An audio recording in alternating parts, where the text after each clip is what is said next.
नमस्कार मित्रांनो, तुमच्या सगळ्यांचं स्वागत आहे या विनय बी ब्लॉगमध्ये। मी माझ्या ऑफिसच्या कामानिमित्त जळगाव अमळला गेलो होतो।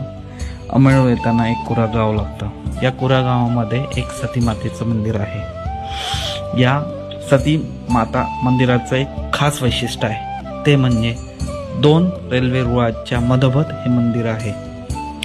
इथले सेवेकरी सांगतात, जेव्हा सुरत भुसावा दुसऱ्या लाईनचं काम मला सुरुवात होती, तेव्हा हे मंदिर हटवण्यासाठी रेल्वे प्रशासनाने खूप प्रयत्न केले, पण त्याच्यात त्यांना यश मिळालं नाही।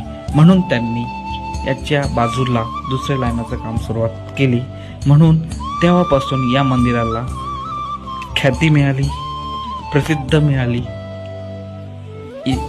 दूरदूरून भाविक या मंदिरात दर्शनाला येतात, आपली इच्छा व्यक्त करतात आणि इच्छा व्यक्त केल्यानंतर ती पूर्ण झाल्यानंतर इथं ती मनोकामना फेडतात। तुम्हाला व्हिडिओ कशी वाटली नक्की सांगा कमेंटमध्ये। थँक्यू।